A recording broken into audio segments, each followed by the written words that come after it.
You've probably clicked on this video because you've been told by the TikTok and Insta gods that keywords and hashtags are super important for your content that you create to promote your music, to connect with the right audience. And so every single time you post, you sit there staring at your post, trying to figure out which are the absolute best hashtags, best keywords to use. And suddenly you're completely spiraling.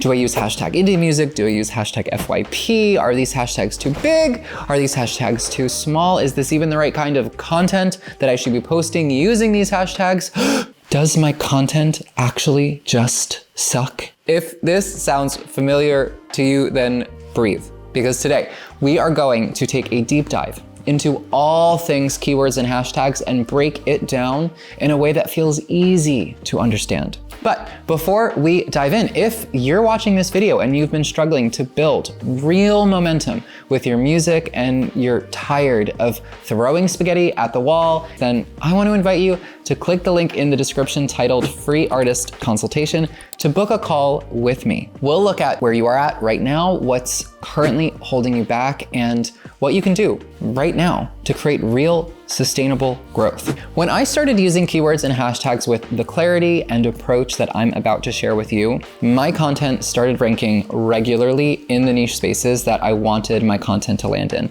resulting in consistent views and discoverability in my content, and comments from fans who discovered my music just like this. That's because I was able to work with the algorithm and condition it to send our music and content to the right audience. And naturally, this resulted in people connecting with what we were doing and converting into dedicated listeners, resulting in millions of streams, tens of thousands of playlist ads, and scalable growth inside Spotify's algorithm as well. And I know you can do it too. So let's start with understanding the psychology of keywords and hashtags, because I know the tech speak around this stuff can feel cold, it can feel sterile, and it can cause a disconnect between your creative brain and the necessary information to grow strategically. Firstly, before we dive into anything, I want to preface that I will be referring to using keywords and hashtags in your content as a technique called optimization, which is the act of integrating keywords and hashtags into your content so that you can connect it to an intentional audience. Because when you're integrating keywords and hashtags into your content, you're optimizing your content to perform at its highest, most optimal level. Now, when you don't know how to use optimization effectively, it can often feel like you're tricking the algorithm or hacking a system, but I want you to erase any perception that you have that optimization is about manipulating the algorithm or sneaking your content in front of people. I do not want you to look at this as negative at all, but instead I want you to see optimization simply as the act of you speaking the language of the algorithm so that you can communicate with it effectively. The act of using keywords and hashtags is referred to as optimization, but the actual keywords and hashtags themselves are what we call meta language. It is a language embedded in your content that lets the algorithm know what that content is all about. Think of it like a sailboat. The boat itself is your piece of content, and you want the boat, your TikTok video say, to reach its destination. The destination is the audience you want it to reach. The optimization, the keywords and the hashtags that you integrate, is the information you program into the GPS of the ship so that it knows where to go, or the directions that you provide the steersman so that the steersman knows where it's going and can better angle the sails and steer the ship toward that desired location. However, a sailboat needs a wind current to carry the boat to its destination, and the wind current in this metaphor is the engagement your content receives. If your content is well made and you integrate the right optimization to get it in front of the right audience, then it will build enough engagements that the wind current carries the boat, your content, to its desired destination. So the question becomes, how do we effectively program the GPS of our ship or provide the right directions to the steersman? However, before we dive into that, you might be asking, hashtags, I know what those are, but what the heck is a keyword? A keyword is any singular word or sequence of words that you will intentionally integrate into your content to connect it to specific niche lanes. For a super simple example, you use the hashtags, say indie music or indie pop in your content if you are an indie artist or if you make indie pop music. However, keyword variants of those hashtags might be indie music, indie pop music, indie artist, indie pop music artist, etc. These are all potential keywords that you can integrate into your content in addition to hashtags, so that the algorithm has more information about what your content is all about, and subsequently where to send it. Now, where do you actually put these keywords and hashtags in your content? Let's talk about how and where you can integrate these keywords and hashtags in your content. There are 6 main places where you can effectively optimize your content. 1, on-screen text. So this is any word you write on screen throughout the video, specifically what you type into the app natively when you're posting the video, meaning what you type directly onto the video when you're actually inside the TikTok or Instagram app natively. Pro tip, if you write any on-screen hook at the beginning of your video, this is a perfect place to integrate keywords. 2, keywords inside the video's caption. Let's be honest, people don't really read captions, so I like to look at captions mostly like real estate for your keywords. You want to populate your captions with the keywords that are most relevant to your video and to your strategy at large. 3, hashtags inside the video's caption. Just like with keywords inside your caption, you also want to integrate those hashtags so that you just give it more information. And if you're confused about how to choose the right hashtags or what combination of hashtags to use, don't worry, we're about to dive into all of that. 4, spoken audio. The words you actually say in your video are registered by social media platforms. We know this because each platform auto-generates captions, and the platform, the algorithm, will use what you say to actually help classify it and rank it. And pro tip, if you use any spoken hook at the beginning of your performance video, try integrating a keyword into it. 5, your name and profile bio. This isn't content specific, but integrating keywords into your profile name and bio can help the algorithm identify what your page is about at large. And lastly, 6, the video's title. On TikTok, if you type a title onto your video, you can slide in a keyword to help connect even more information to the video. Think of these as layers of communication. The more layers you add, the more likely the algorithm is going to really understand your content, what it's all about, and thus better know where to send it. Now, if you're a musician posting your content, you're probably posting your content across multiple platforms, and you're watching this wondering, what is the difference between those platforms when it comes to all this meta language and optimization mumbo jumbo?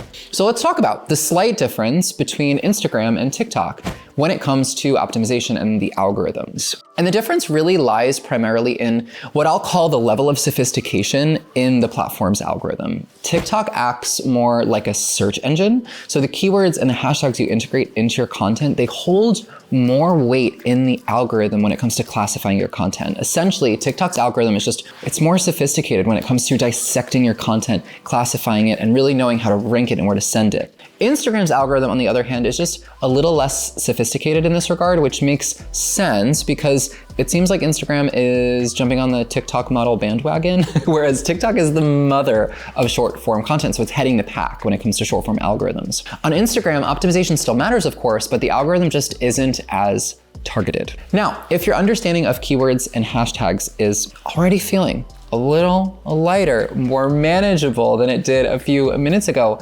imagine how it would feel to have your whole content strategy built around your music, your story, and your ideal fan without all the guesswork. That's what I do in my coaching program. So click the link in the description if you want to chat more about how we can work together to create a customized content plan and strategy for your music. Okay, now here is a really important thing to understand when you are choosing keywords and hashtags for your content. When choosing keywords and hashtags, we want to focus on depth, not width. Because keywords and hashtags are our way of communicating with the algorithm. Like I said before, programming the GPS of a ship, we want what we communicate, the information we provide it, to be very clear. We do not want to confuse it by giving it a lot of different information. So when we add more optimization with width, meaning we add keywords and hashtags from a bunch of different lanes, a bunch of different words, a bunch of different categories, then we potentially confuse the algorithm and we potentially inhibit our ability to rank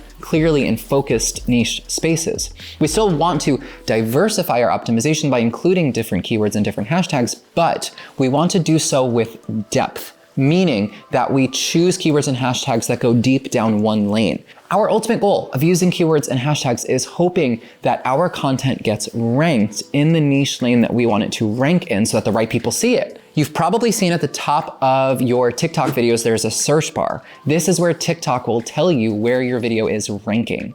So you want to choose the term you want your video to rank for that's at that search bar so that you can populate the video with the proper keywords and hashtags aligned with that particular word, singular lane, so that you can actually populate it with the right words to actually get it ranked in that lane. When we're talking about depth, we also want to create a balance of hashtags and keyword sizes. We don't want just huge viral hashtags and keywords because then we're competing with very broad spaces with many viral creators who will likely rank ahead of us because they just have bigger followings, and the broader the space, the more vague the audience is that's seeing it. However, we also don't want to exclusively choose small hashtags because then our content might not reach wide enough lanes to build engagements and reach engaged spaces. For example, when choosing your hashtags, how I would recommend structuring them is as follows. First, I would use 1 to 2 larger hashtags, so hashtags that are about 1 million or more posts. These will give you some exposure and help the algorithm place your content in the right ecosystem, but in a broader sense. Then I would add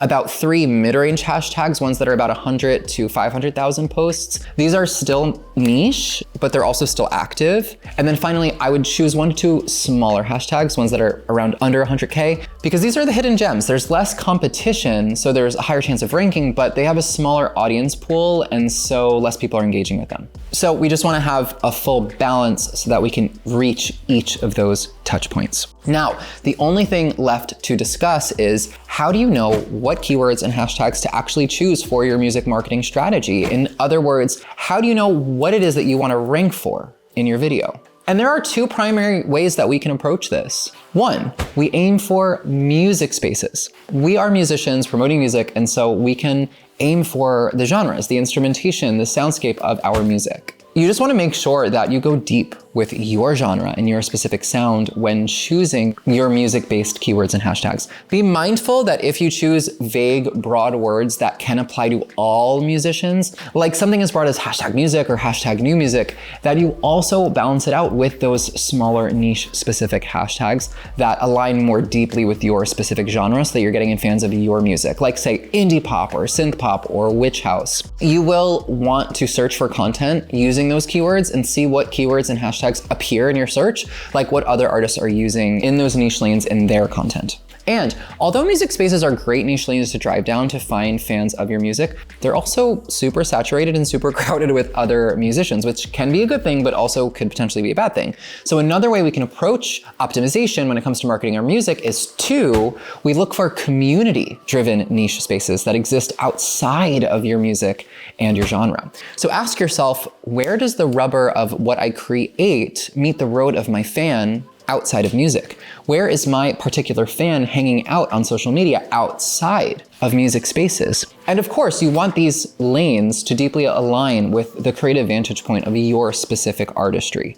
For instance, my band creates cinematic alternative pop music, but everything we do is deeply inspired by and referential of things related to the worlds of fantasy and mythology. From our lyrics to our visuals and just our general overarching aesthetic, we connect with fans who read fantasy fiction novels or play fantasy RPG games or attend the Renaissance Fair. So we find tons of algorithmic success driving down the fantasy lane, for instance, on TikTok. If we create a piece of content that's very aligned with our fantasy visuals, we might, instead of using music, optimize our post using keywords and hashtags like fantasy, fantasy aesthetic, dark fantasy, dark romanticism, or dark academia aesthetic. Now, here is a fun tip. You will most likely find success where 2 of your spaces, your niche spaces, overlap. For instance, where music overlaps with fantasy is a great space for my band's music and content to thrive. So we often rank high when we integrate keywords that are aligned with that overlap, like gaming music or fantasy music, because these categories encompass people who are engaging with music content, but they also like fantasy. So it's a bit more specific and focused to our exact fan. Now, although optimizing your content correctly is super important, I want you to remember that this only works when it's a part of a larger intentional ecosystem that includes your music, your mission, your content, and your unique connection with your fans. If you want help building that kind of ecosystem, one rooted in sustainability, strategy, and artistic self, then let's talk. Click the link below titled Free Artist Consultation and we can chat and come up with an exact plan for you. If this video helped clear up the chaos around optimization, please give it a thumbs up, hit subscribe, and drop a comment. Let me know what came up for you. What niche or community spaces does your music live in? What are you gonna integrate into your content moving forward?